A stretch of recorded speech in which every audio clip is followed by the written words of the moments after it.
श्री गणेशाय नमः। वेद पुरुषाय नमः। वासुदेवाय नमः। सच्चिदानंद रूपाय विश्वोत्पत्त्यादिहेतवे तापत्रय विनाशाय श्री कृष्णाय वयं नमः। झरकारु अपने पितरों से इस प्रकार कहकर पृथ्वी पर विचरने लगे, परंतु एक तो उन्हें बूढ़ा समझकर कोई उससे अपनी कन्या ब्याहना नहीं चाहता था और दूसरे उनके अरूप कन्या मिलती भी नहीं थी। वे निराश होकर वन में गए और पितरों के हित के लिए 3 बार धीरे धीरे बोले, मैं कन्या की याचना करता हूँ। यहाँ जो भी चर अचर अथवा गुप्त या प्रकट प्राणी है वे मेरी बात सुने। मैं पितरों का दुख मिटाने के लिए उनकी प्रेरणा से कन्या की भीख मांग रहा हूँ। जिस कन्या का नाम मेरा ही हो, जो भिक्षा की तरह मुझे दी जाए और जिसके भरण पोषण का भार मुझ पर न रहे, ऐसी कन्या मुझे प्रदान करो। वासुकी नाग के द्वारा नियुक्त सर्प झरकारु की बात सुनकर नागराज के पास गए और उन्हें चटपट अपनी बहिन लाकर भिक्षा रूप से झरकारु को ऋषि को समर्पित की। झरकारु ऋषि ने उसके नाम और भरण पोषण की बात जाने बिना अपनी प्रतिज्ञा के विपरीत उसे स्वीकार नहीं किया और वासुकी से पूछा कि इसका क्या नाम है, और साथ ही यह भी कहा कि मैं इसका भरण पोषण नहीं करूँगा। वासुकी नाग ने कहा, इस तपस्विनी कन्या का नाम भी झरकारु है और यह मेरी बहन है। मैं इसका भरण पोषण और रक्षण करूँगा। आपके लिए ही मैंने इस अब तक रख छोड़ा है। झरकारु ऋषि ने कहा, मैं इसका भरण पोषण नहीं करूँगा। यह शर्त तो हो ही चुकी। इसके अतिरिक्त एक शर्त यह है कि वह कभी मेरा अप्रिय कार्य न करेंगी तो मैं इसे अवश्य छोड़ दूंगा। जब नागराज वासुकी ने उनकी शर्त स्वीकार कर ली, तब वे उनके घर गए। वहाँ विधिपूर्वक विवाह संस्कार संपन्न हुआ। झरकारु ऋषि अपनी पत्नी झरकारु के साथ वासुकी नाग के श्रेष्ठ भवन में रहने लगे। उन्होंने अपनी पत्नी को भी अपनी शर्त की सूचना दे दी कि मेरी रुचि के विरुद्ध न तो कुछ करना और न कहना। वैसा करूँगी तो मैं तुम्हें छोड़कर चला जाऊँगा। उनकी पत्नी ने स्वीकार किया और वह सावधान रहकर उनकी सेवा करने लगी। समय पर उसे गर्भ रह गया और धीरे धीरे बढ़ने लगा।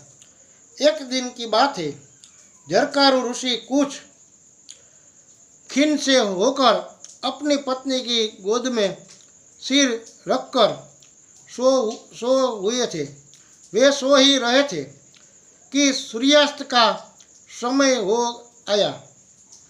ऋषि पत्नी ने सोचा कि पति को जगाना धर्म के अनुकूल होगा या नहीं। ये बड़े कष्ट उठाकर धर्म का पालन करते हैं। कहीं जगाने या न जगाने के मैं अपराधिनी तो नहीं हो जाऊंगी। जागने पर इनने कोप का भय है और न जगाने पर धर्मलोप का। अंत में वह इस निर्णय पर पहुंची कि वे चाहे कोप करे परंतु इन्हें धर्मलोप से बचाना चाहिए। ऋषि पत्नी ने बड़ी मधुर वाणी से कहा, महाभाग उठिए, सूर्यास्त हो रहा है। आचलन करके संध्या कीजिए। यह अग्निहोत्र का समय है। पश्चिम दिशा लाल हो रही है। ऋषि झरकारू जगे। क्रोध के मारे उनका होठ कोपने लगा। उन्होंने कहा, सर्पणी, तूने मेरा अपमान किया है। अब मेरे तेरे पास नहीं रहूँगा। जहाँ से आया हूँ वहीं चला जाऊँगा। मेरे हृदय में यह दृढ़ निश्चय है कि मेरे सोते रहने पर सूर्य अस्त नहीं हो सकते थे। अपमान के स्थान पर रहना अच्छा नहीं लगता। अब मैं जाऊँगा। अपने पति की हृदय में कंपी पैदा करने वाली बात सुनकर ऋषि पत्नी कहा, भगवान, मैंने अपमान करने के लिए आपको नहीं जगाया। आपके धर्म का लोप न हो, मेरी यदि दृष्टि थी। झरकारू ऋषि ने कहा, एक बार जो मुंह से निकल गया वह झूठा नहीं हो सकता। मेरे तुम्हारे बीच इस प्रकार की शर्त तो पहले ही हो चुकी है। तुम मेरे जान के बाद अपने भाई से कहना कि वे चले गए। यह भी कहना कि मैं यहाँ बड़े सुख से रहा। मेरे जाने के बाद तुम किसी प्रकार की चिंता मत करना। ऋषि पत्नी शोकग्रस्त हो गई। उनका मुंह सूख गया। वाणी गदगद हो गई।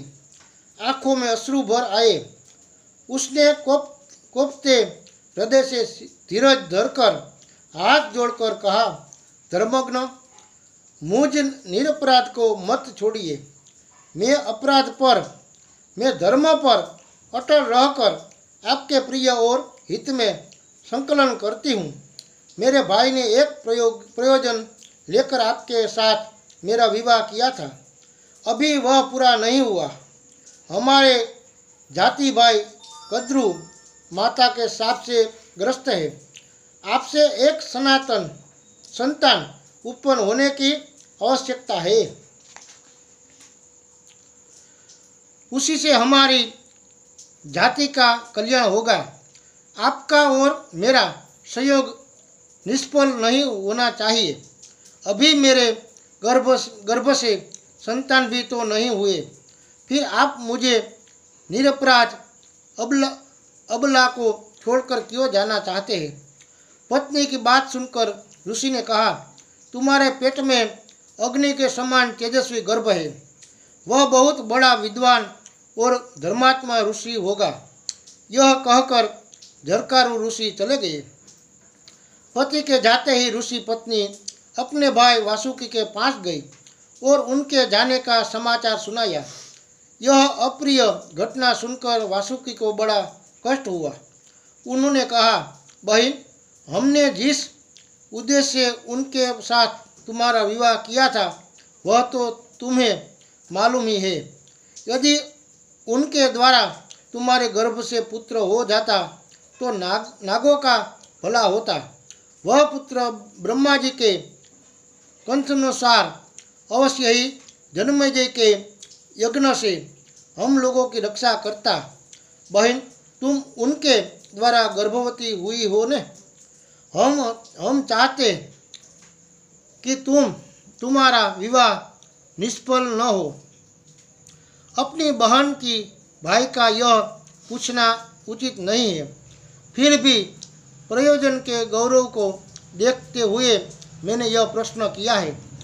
मैं जानता हूँ कि जब उन्होंने एक बार जान की बात कह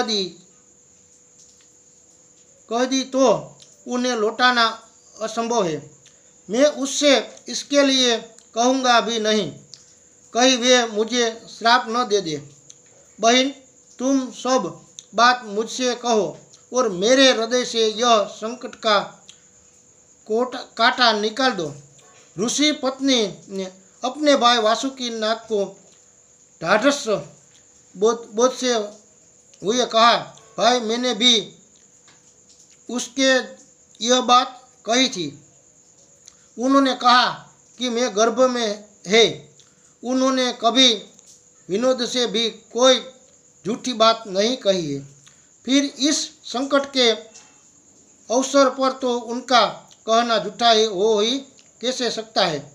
उन्होंने जाते समय मुझसे कहा कि नाग कन्ये अपने प्रयोजन सिद्धि के संबंध में कोई चिंता नहीं करना। तुम्हारे गर्भ से अग्नि और सूर्य के समान तेजस्वी पुत्र होगा। इसलिए भाई तुम अपने मन में किसी प्रकार का दुख न करो। यह सुनकर वासुकी बड़े प्रेम और प्रसन्नता से अपनी बहन का स्वागत सत्कार करने वाला और उसके पेट में शुक्ल पक्ष के चंद्रमा के समान गर्भ भी बढ़ने लगा। समय आने पर वासुकी की बहन जराकु के गर्भ से एक दिव्य कुमार का जन्म हुआ। उसके जन्म से मातृवंश और पितृवंश दोनों का भय जा रहा। क्रमश बड़ा होने पर उसने च्यवन मुनि से वेदों का सांगोपांग अध्ययन किया। वह ब्रह्मचारी बालक बचपन में ही बड़ा बुद्धिमान और स्वास्तिक था। जब वह गर्भ में था तभी पिता ने उसके संबंध में अस्तिक है पद का उच्चारण किया था, इसलिए उसका नाम आस्तिक हुआ।